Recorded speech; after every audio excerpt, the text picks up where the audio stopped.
आज हम लोग क्लास 8 के साइंस का 11th चैप्टर पढ़ेंगे, फोर्स एंड प्रेशर। हम लोग देखेंगे कि फोर्स क्या होता है और प्रेशर क्या होता है, लेकिन अलग अलग वीडियोज़ में। फोर्स से रिलेटेड चीज़ें हम लोग फर्स्ट वीडियो में करेंगे और प्रेशर से रिलेटेड हम लोग सेकेंड वीडियो में करेंगे। इस चैप्टर की 2 वीडियो हम लोग रिकॉर्ड करेंगे। तो सबसे पहले देखते हैं फोर्स के बारे में। Did you ever wonder what make an object to slow down or go faster or change its direction of motion? मतलब कोई भी ऑब्जेक्ट है, क्या आपने कभी सोचने की कोशिश किया है कि वो रुका है? यदि तो वो चलता कैसे है, क्यों चलेगा? और यदि कोई ऑब्जेक्ट पहले से चल रहा है तो क्यों रुकेगा, कैसे रुकेगा? और यदि किसी ऑब्जेक्ट का डायरेक्शन चेंज करना है, जैसे हम लोग देखते हैं कि अलग अलग चीज़ों में, जैसे गोलकीपर है, गोलकीपर बॉल को रोकना चाहता है या बॉल को अलग डायरेक्शन इस तरीके से देगा कि गोल पोस्ट एरिया से बाहर बॉल चली जाए, तो वो डायरेक्शन देगा। तो वो कैसे देगा, क्या कारण है कि वो डायरेक्शन दे पाता है? यदि वो रोकेगा उसको तो कैसे रोकेगा? यदि ये फील्डर है, फील्डर बॉल रोकेगा तो कैसे रोकेगा? यदि ये डायरेक्शन चेंज करेगा तो कैसे करेगा हॉकी प्लेयर? तो इन सब के पीछे जो रीजन होता है, जो मेन रीजन होता है, वो होता है फोर्स। कॉज जो स्लो डाउन किसी भी ऑब्जेक्ट के मोशन को, वेलोसिटी को, स्पीड को जो स्लो डाउन करता है, उसके पीछे का कॉज है फोर्स।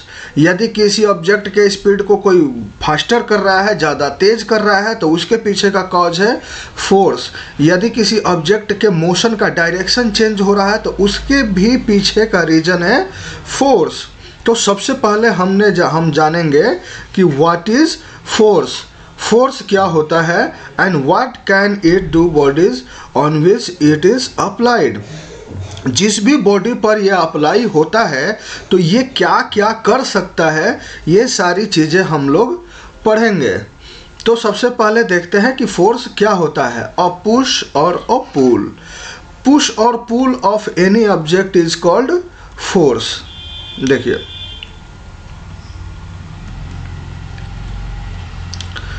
अ पुश और पुल, ये नोट कर लेंगे सारे लोग।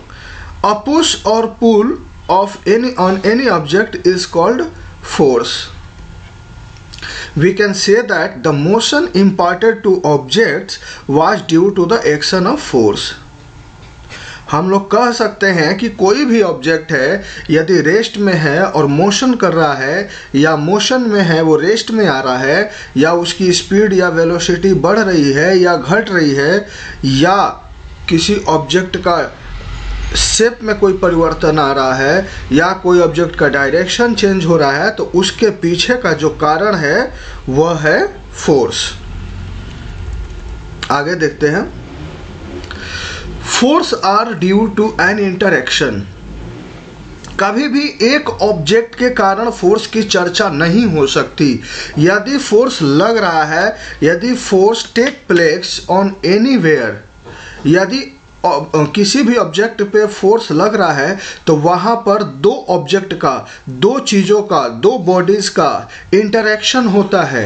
एक बॉडीज दूसरे बॉडीज़ पे फोर्स लगाती है, तो दो बॉडी की चर्चा होगी तभी हम फोर्स की चर्चा कर सकते हैं। जैसे कि ये कोई कार है और इसको चलाना है धक्का देकर, और ये कोई व्यक्ति हैं जो कि इसको चलाना चाहते हैं, तो जब तक ये इस कार को इंटरेक्ट नहीं होंगे कार के साथ, जब तक इसको पुश नहीं करेंगे, जब तक इसको धक्का नहीं कर देंगे, तब तक फोर्स अप्लाई नहीं होगा। जैसे ही ये टच करके थोड़ा सा पुश करेंगे, फोर्स अप्लाई होगा, और उसके बाद जितना ये फोर्स लगाएंगे उसके अनुसार उस पर उतना इफेक्ट देखने को मिलेगा, यानी उतना ही मोशन में ये ऑब्जेक्ट चलने लगेगा जितना ये फोर्स लगाएंगे।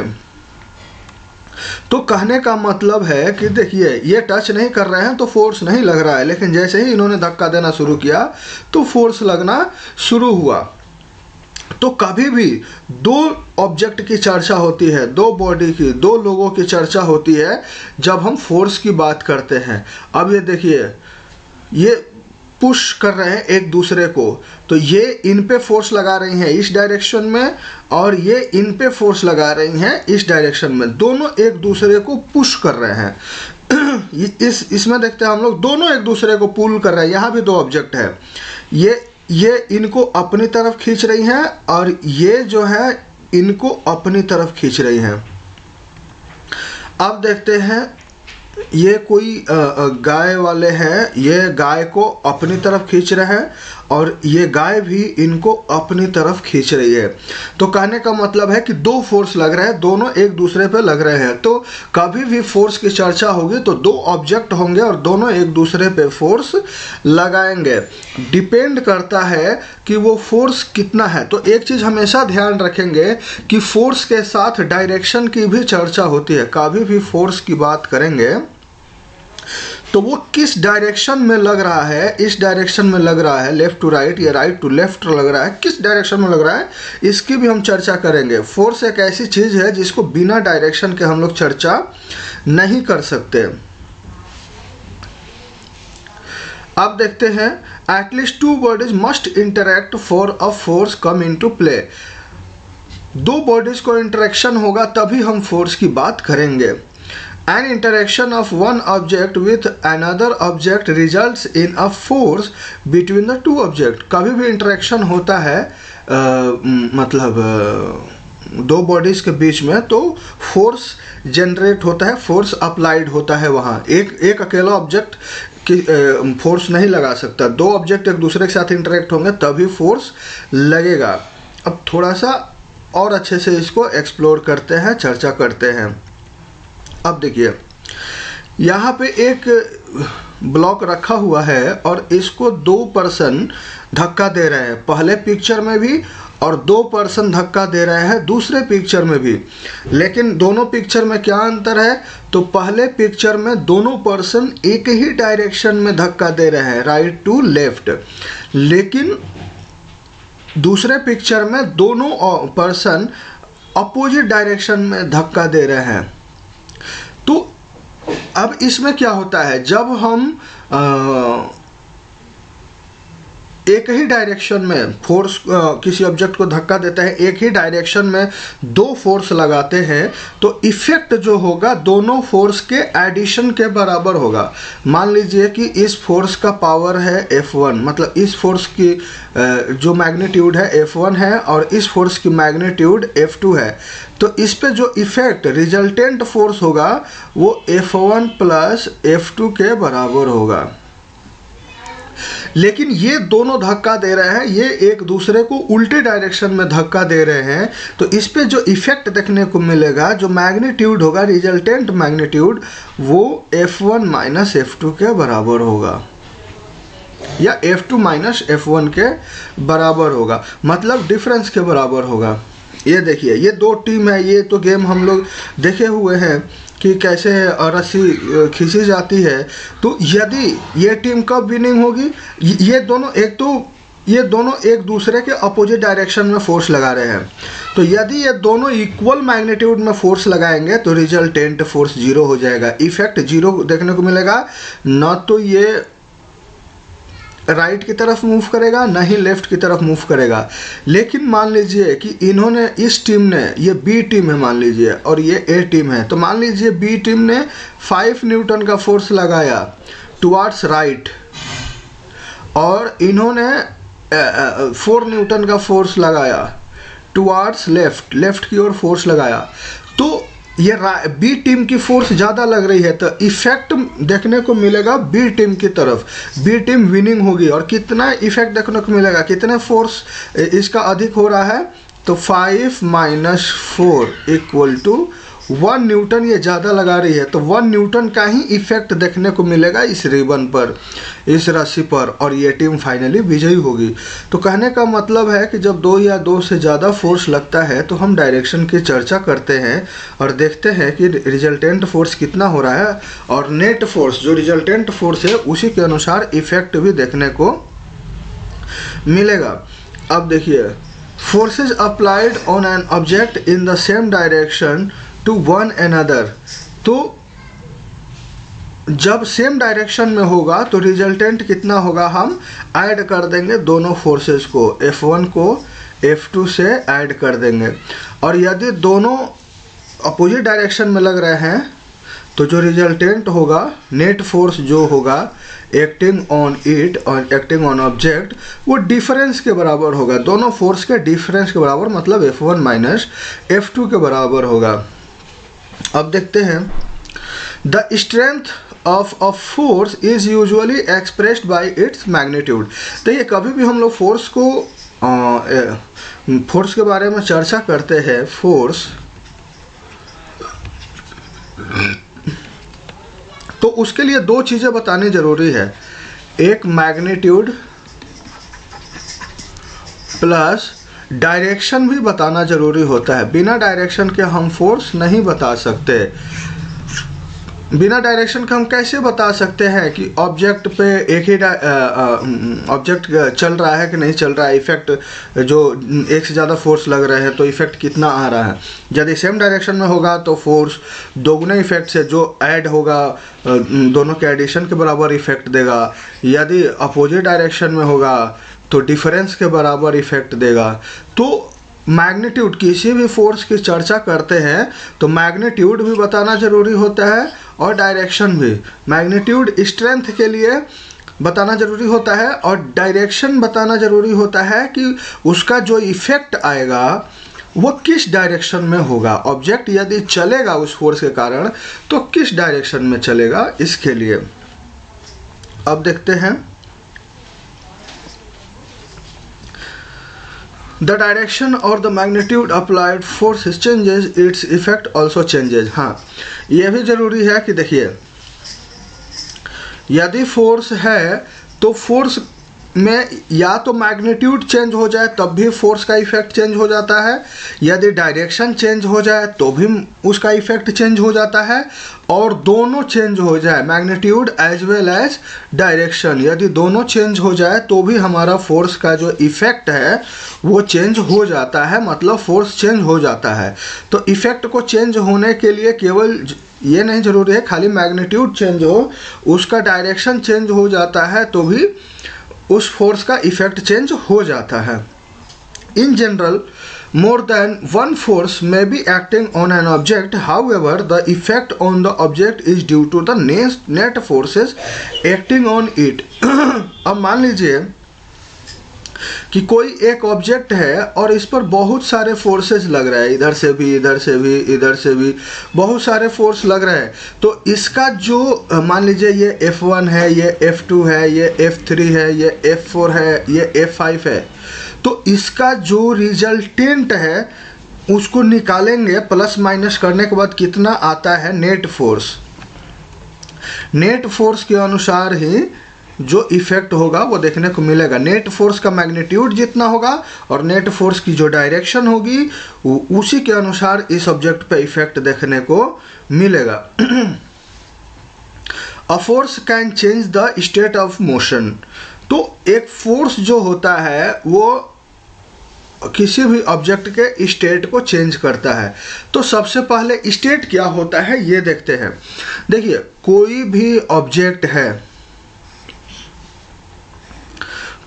ऑब्जेक्ट है, वो उसकी वेलोसिटी उसका स्टेट बताती है। वेलोसिटी, वो ऑब्जेक्ट चल रहा है कि वो ऑब्जेक्ट रुका हुआ है, वो ऑब्जेक्ट कितनी स्पीड से चल रहा है, वो ऑब्जेक्ट किस डायरेक्शन में चल रहा है, वो उसका स्टेट बताता है। यदि रेस्ट में है, यदि कोई ऑब्जेक्ट रेस्ट में है, मान लीजिए कि कोई ऑब्जेक्ट है और वो रेस्ट में है, स्पीड इक्वल टू 0 है, इस स्टेट को कहते हैं स्टेट ऑफ रेस्ट। और यदि उसका कुछ ना कुछ स्पीड है, मान लीजिए कि v इक्वल टू 5 मीटर पर सेकेंड टुवार्ड्स नॉर्थ है, टुवार्ड्स नॉर्थ, तो ये भी इसका एक स्टेट ऑफ मोशन है। State of motion. अब देखिए, यदि ऑब्जेक्ट का स्पीड चेंज हो जाए या ऑब्जेक्ट का डायरेक्शन चेंज हो जाए या दोनों चेंज हो जाए तो हम कहते हैं कि इसका स्टेट चेंज हो गया। तो किसी भी ऑब्जेक्ट का स्टेट चेंज जो होता है वो फोर्स लगाने के कारण ही होता है। Where there is force there is change of state. लेकिन वो नेट फोर्स होना चाहिए। मान लीजिए कि दो फोर्स लग रहे हैं या दो से ज़्यादा फोर्स लग रहे हैं और दोनों का रिजल्टेंट जो है जीरो हो गया तो इफेक्ट भी जीरो देखने को मिलेगा, स्टेट में कोई भी चेंजेस नहीं आएंगे। ना रेस्ट में है तो रेस्ट में ही रहेगा और जिस वेलोसिटी से वो मूव कर रहा है, मोशन कर रहा है, तो वो मोशन ही करता रह जाएगा। जैसे देखिए, goalkeeper tries to apply a force on a moving ball. तो गोलकीपर ऑब्जेक्ट को रोकना चाहता है, मतलब उसके स्टेट को चेंज करना चाहता है, उसकी वेलोसिटी को रोकना चाहता है, जीरो करना चाहता है।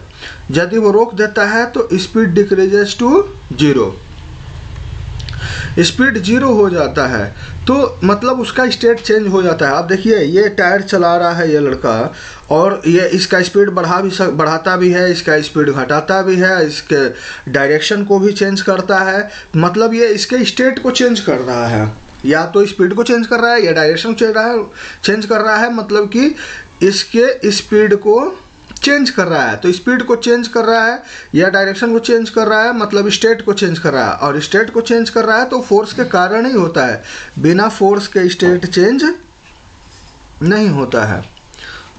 अब देखिए,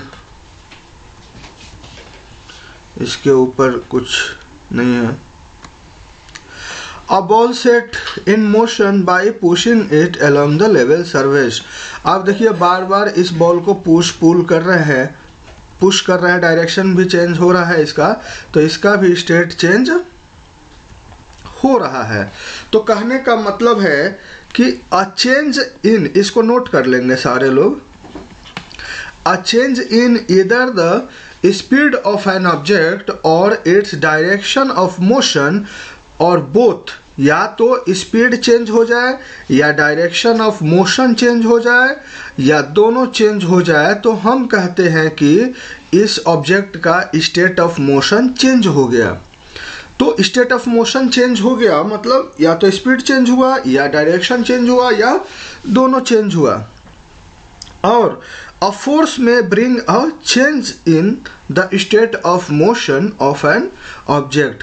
और स्टेट ऑफ मोशन चेंज हो रहा है मतलब कि वहाँ कोई ना कोई फोर्स जरूर लग रहा है, चाहे दिखे या ना दिखे।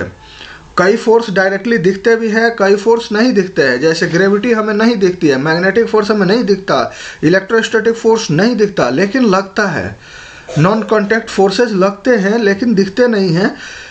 लेकिन हम देखेंगे कि यदि किसी भी ऑब्जेक्ट का, जैसे हमारे हाथ से कोई पेन गिर गया और नीचे, पेन अभी हाथ में रेस्ट में है और नीचे गिर गया तो स्पीड से नीचे गया, तो अभी रेस्ट में था और स्पीड बढ़ गई तो स्टेट में चेंज आया, उसके स्टेट ऑफ मोशन में चेंज आया, स्टेट ऑफ रेस्ट से स्टेट ऑफ मोशन में वो चला गया। तो कहने का मतलब है कोई ना कोई फोर्स उस पर लगा है। तो कौन सा फोर्स लगा है? Gravitational force of attraction by earth. अब देखिए, तो स्टेट ऑफ मोशन क्या हो गया, इसको थोड़ा सा देख लेते हैं, इसको भी नोट कर लेंगे। The state of motion of an object is describe by its speed and the direction of motion. Speed और डायरेक्शन दोनों से हम फाइंड आउट करते हैं कि इसका स्टेट ऑफ मोशन क्या है। द स्टेट ऑफ रेस्ट, देखिए, state of rest is considered to be the state of zero speed. Rest में स्पीड कितनी होती है? जीरो, रुका हुआ रहता है। An object may be at rest और in motion, both are its state of motion. या तो मोशन में हो या रेस्ट में हो, दोनों स्टेट ऑफ मोशन उसके होते हैं ऑब्जेक्ट के। Does it mean that application of a force would always result in change in the state of the motion? क्या किसी ऑब्जेक्ट पे फोर्स लग रहा है तो हमेशा ऑब्जेक्ट का स्टेट चेंज होगा? देखिए, स्टेट चेंज हो रहा है, स्टेट ऑफ मोशन किसी ऑब्जेक्ट का चेंज हो रहा है तो वहाँ फोर्स लग रहा है। कोई किसी ऑब्जेक्ट का स्पीड बढ़ रहा है, घट रहा है, तो इसमें फोर्स तो लग रहा है। लेकिन कहीं पर फोर्स लग रहा है तो हम ये नहीं कह सकते कि स्टेट चेंज होगा ही होगा, क्योंकि हो सकता है कि दोनों बैलेंस फोर्स लग रहे हैं। जितना ये राइट की तरफ लग रहा है उतना ही ये लेफ्ट की तरफ लग रहा है, 4 न्यूटन राइट की तरफ, 4 न्यूटन लेफ्ट की तरफ। तो दोनों मिल के बैलेंस हो जाएंगे, दोनों मिल के जीरो रिजल्टेंट फोर्स हो जाएगा। नेट फोर्स यहाँ क्या हो जाएगा, जीरो हो जाएगा। तो फोर्स तो लग रहा है लेकिन कितना रिजल्टेंट फोर्स लग रहा है, जीरो रिजल्टेंट फोर्स लग रहा है। तो यहाँ पे कोई भी इफेक्ट देखने को नहीं मिलेगा। तो यदि फोर्स अनबैलेंस होगा तभी स्टेट ऑफ मोशन चेंज होगा। यदि नहीं लगेगा, जैसे हैवी बॉक्स है, हैवी बॉक्स को हम लोग बहुत ज़्यादा फोर्स लगा के हटाने की कोशिश कर रहे हैं और नहीं हट रहा है। जैसे दीवार है, दीवार पर हम लोग बहुत फोर्स लगाते हैं लेकिन उसका स्टेट चेंज नहीं होता है, स्टेट ऑफ मोशन चेंज नहीं होता है, क्योंकि उस पर फ्रिक्शन है या कई चीज़ें हैं जो हमारे फोर्स का काउंटर करती है, बैलेंस कर देती है और नेट फोर्स जीरो हो जाते हैं। अब देखिए, force can change the shape of an object. Force किसी ऑब्जेक्ट का शेप भी चेंज कर देते हैं। The application of force on an object में चेंज इट्स शेप, शेप भी चेंज कर देते हैं। जैसे देखिए एग्जांपल में, जैसे आटा गूंथ रहा है, फोर्स लगा रहे हैं, शेप चेंज हो गया। साइकिल का सीट चेंज हो रहा है, रबड़ को पुल टाइप फोर्स लगाए, ये चेंज हो गया। इस एग्जांपल में इसका चेंज हो रहा है शेप। तो कहने का मतलब है कि फोर्स जो है स्टेट ऑफ मोशन तो चेंज करता ही करता है, लेकिन कभी कभी शेप भी चेंज करता है। तो देखिए, जब एक फोर्स लगता है तो क्या क्या हो सकता है। हो सकता है कि कोई ऑब्जेक्ट जो है मूव करने लगे रेस्ट से, पहले रेस्ट में था या मूव करने लगा। हो सकता है कि कोई ऑब्जेक्ट जो है स्पीड चेंज कर दिया, मूव करते करते, पहले भी मूव कर रहा था अभी भी मूव कर रहा है, लेकिन उसका स्पीड या तो बढ़ गया या घट गया, या तो इंक्रीज हो गया या डिक्रीज हो गया। हो सकता है कि कोई ऑब्जेक्ट मोशन कर रहा है और उसका डायरेक्शन चेंज हो गया, डायरेक्शन ऑफ मोशन चेंज हो गया। हो सकता है कि मे bring about a change in the shape of an object. हो सकता है कि उस ऑब्जेक्ट का शेप चेंज हो गया। जैसे आटा गूंथने में देखा हमने, सीट पर देखा हमने, साइकिल के सीट पर, या रबड़ को पुल करते हैं, या जो वो स्केल रखा हुआ था वो उसका भी शेप चेंज हो गया। तो कई केसेस में फोर्स के कारण शेप चेंज हो जाता है, या बहुत सारे इफेक्ट एक साथ भी, ऊपर के जो भी 4 इफेक्ट हैं वो एक साथ भी देखने को मिल सकता है। हो सकता है शेप भी चेंज कर रहा हो, मोशन भी कर रहा हो, डायरेक्शन भी चेंज कर रहा हो, स्पीड भी बढ़ रहा हो सकता है सारा एक साथ या कुछ एक साथ भी हो सकता हो। तो इतने सारे रीजन ये याद रखने हैं कि कोई फोर्स लगेगा तो इनमें से कोई एक जरूर होगा, अदरवाइज 2-3 एक साथ हो जाएंगे, लेकिन होंगे जरूर, कोई ना कोई एक होगा जरूर। अब it is important to remember that none of this action can takes place without the action of force. जितना हमने ऊपर दिया, वो एग्जांपल दिया, वो बिना फोर्स के नहीं हो सकता। बिना फोर्स के an object can not move by it self. कभी भी ऑब्जेक्ट मूव नहीं करेगा, कभी भी ऑब्जेक्ट अपने स्पीड को चेंज नहीं करेगा अपने आप, बिना फोर्स के। बिना फोर्स के कभी भी डायरेक्शन चेंज नहीं होगा, और बिना फोर्स के कभी भी शेप भी चेंज नहीं होगा। इन सब चीज़ों के लिए कहीं ना कहीं फोर्स रिस्पॉन्सिबल है। फोर्स लगता है तभी ये इफेक्ट देखने को मिलते हैं किसी भी ऑब्जेक्ट के ऊपर। अब देखते हैं contact forces and non contact forces. 2 type के फोर्सेज होते हैं। एक कॉन्टैक्ट होता है जिसको मतलब प्रत्यक्ष रूप से 2 ऑब्जेक्ट इंटरैक्ट करते हैं तभी फोर्स अप्लाई होता है, और नॉन कॉन्टैक्ट फोर्सेज में प्रत्यक्ष रूप से दिखता नहीं है लेकिन लगता है। तो दोनों के एग्जाम्पल देखेंगे हम।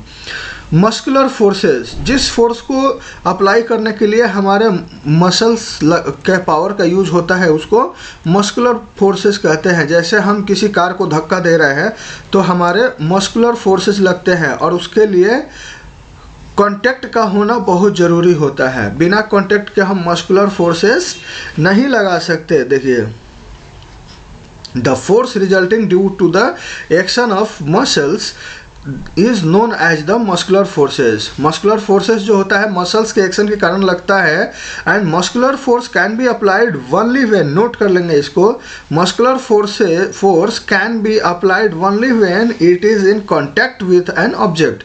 किसी ऑब्जेक्ट के साथ कॉन्टैक्ट में होगा तभी मस्कुलर फोर्स लगेगा, अदरवाइज नहीं लगेगा। It is also called contact forces, इसीलिए इसको हम लोग कॉन्टैक्ट फोर्सेस कहते हैं। अब देखिए फ्रिक्शनल फोर्सेस भी कॉन्टैक्ट फोर्सेस है। फ्रिक्शनल फोर्सेस को समझना बहुत ज़रूरी होता है कि एक्चुअली होता क्या है। एक चीज़ हमेशा ध्यान रखेंगे कि दो ऑब्जेक्ट इंटरेक्ट होंगे तभी उनके लेयर्स के बीच में ये फ्रिक्शनल फोर्स टेक प्लेस, मतलब एक्ट करता है, मतलब अप्लाई होता है। तो ये हमेशा किसी भी ऑब्जेक्ट के स्पीड को, रिलेटिव स्पीड को स्लो कर देता है। देखते हैं कैसे। एक बॉल है, हम लोग एग्जांपल देखते हैं कि एक बॉल है रोलिंग अलोंग द ग्राउंड, एक ग्राउंड के ऊपर कोई बॉल तेजी से दौड़ता हुआ जा रहा है रोल करते हुए, और धीरे धीरे वो रुक जाता है। हमने क्रिकेट में भी देखा, कोई बॉल फेंकते हैं तो फाइनली वो रुक जाता है, फाइनली कम टू रेस्ट। क्यों हुआ? फ्रिक्शन के कारण। व्हेन हम लोग पैडल मारना, साइकिल में पैडलिंग करना रोक देते हैं तो साइकिल कहीं ना कहीं जाकर रुक जाती है। क्यों? फ्रिक्शन के कारण। It gradually slow down and finally come to stop. ये क्यों हुआ? फ्रिक्शन के कारण। अ कार और a scooter also come to the rest once its engine is switch off. यदि किसी कार का इंजन हम स्विच ऑफ कर लेंगे तो क्या होगा? वो रुक जाएगा। क्यों? क्योंकि फ्रिक्शन के कारण। कोई बोट है, बोट में हम पतवार से मतलब फोर्स अप्लाई करना छोड़ दे तो उस पर एक फोर्स लगता है, फ्रिक्शनल फोर्स, जो कार के निचला बोट के निचले लेयर और वाटर के अपर लेयर के बीच में लगता है, तो उसके कारण है। तो कभी भी दो लेयर कांटेक्ट में आते हैं, एक दूसरे के ऊपर स्लिप करते हैं, कभी भी दो लेयर एक दूसरे के ऊपर कांटेक्ट में आते हैं तो फ्रिक्शनल फोर्स लगता है। In all these situations, no force appear to be acting on the object, yet their speed gradually decreases. They come to rest after some time. ये ऊपर सारे एग्जाम्पलों में सभी ऑब्जेक्ट धीरे धीरे रुक गए। क्यों? फ्रिक्शन के कारण। तो फ्रिक्शन होता क्या है इसको नोट करेंगे। The force responsible for changing the state of motion of object in all these examples is force of friction. जो फोर्स इन सबको रोका है सभी एग्जाम्पलों में, उसका एकमात्र कारण है फोर्स ऑफ फ्रिक्शन। तो फोर्स ऑफ फ्रिक्शन किधर लगता है भाई?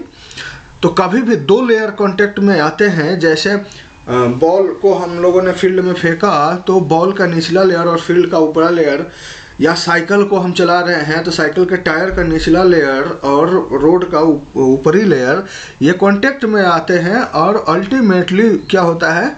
वो फ्रिक्शन उनको धीरे धीरे रोक देता है।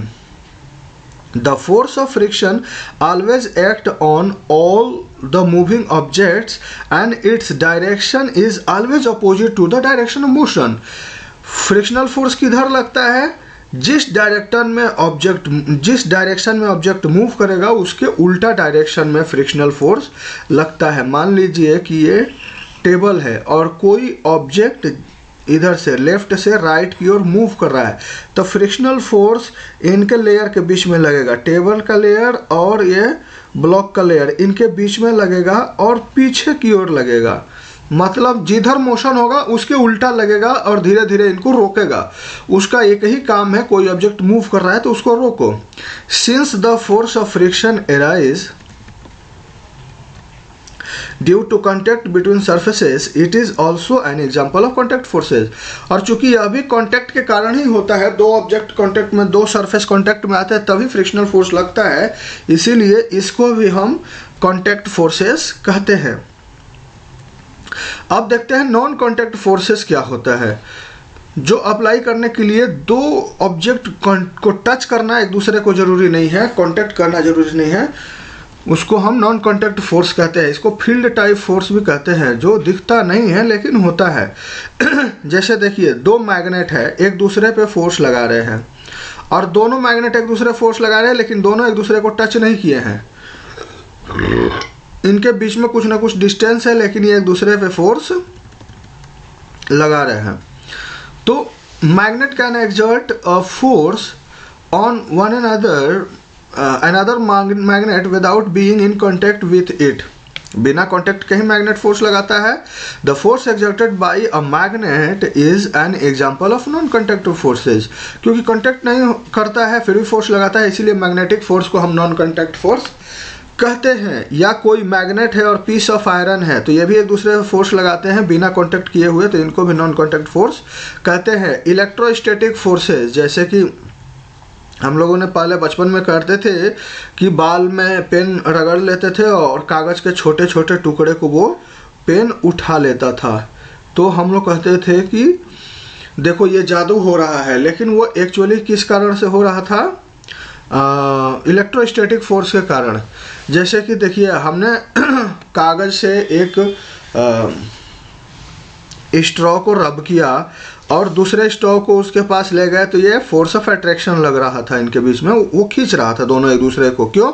क्योंकि जो कागज़ से हमने रगड़ा है वो चार्ज हो चुका है.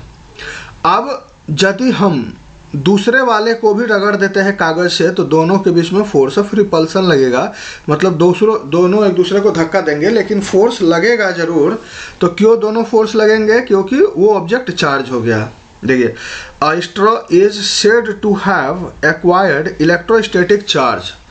स्ट्रॉ के पास इलेक्ट्रोस्टैटिक चार्ज आ जाता है जैसे ही हम लोग पेपर शीट के साथ रब करते हैं, रगड़ते हैं. Such a straw is an example of charge body, और कहते हैं कि यह चार्ज बॉडी है स्ट्रॉ. और जब एक दूसरे को कांटेक्ट में लाएंगे दोनों स्ट्रॉ को तो एक दूसरे पे फोर्स लगाएंगे. The force exerted by charge body on another charge body और uncharge body is known as electrostatic forces. बहुत इंपॉर्टेंट है, इसको आगे की क्लासेस में भी पढ़ना है, 11th क्लासेस में भी पढ़ना है, तो इसको याद रखेंगे कि इलेक्ट्रोस्टैटिक फोर्स क्या होता है. कोई भी चार्ज बॉडी जब दूसरे चार्ज या अनचार्ज बॉडी पे जो फोर्स लगाती है उसको इलेक्ट्रोस्टैटिक फोर्स कहते हैं. और इलेक्ट्रोस्टैटिक फोर्स भी नॉन कांटेक्ट फोर्स है क्योंकि इसको कांटेक्ट करने की, टच करने की ज़रूरत नहीं है एक दूसरे पे फोर्स अप्लाई करने के लिए. अब देखते हैं ग्रेविटेशनल फोर्स. ग्रेविटेशनल फोर्स, जैसे कोई कॉइन हमारे हाथ में है या कोई पेन हमारे हाथ में है और स्लिप कर गया तो नीचे गिर जाता है. कोई फ्रूट है या पत्ती है और वो पेड़ से डिटैच होके नीचे ही क्यों गिरता है? क्योंकि अर्थ उसको अपनी तरफ खींचता है. अर्थ अपनी तरफ क्या करता है? खींचता है. ऑब्जेक्ट और things fall towards the earth because it pull them. जो पुल टाइप फोर्स लगाता है अर्थ, नीचे की ओर पुल करता है किसी भी ऑब्जेक्ट को, और उसी फोर्स को हम लोग कहते हैं फोर्स ऑफ ग्रेविटी. तो ये याद रखना है, ये फोर्स ऑफ ग्रेविटी का डेफिनेशन है. और ग्रेविटी को भी ये हमेशा अट्रैक्शन टाइप है, ये याद रखेंगे, हमेशा पुल टाइप फोर्स लगाता है. ग्रेविटी का डेफिनेशन बहुत इंपॉर्टेंट है. फोर्स ऑफ ग्रेविटी कहें या ग्रेविटी कहें बात बराबर है.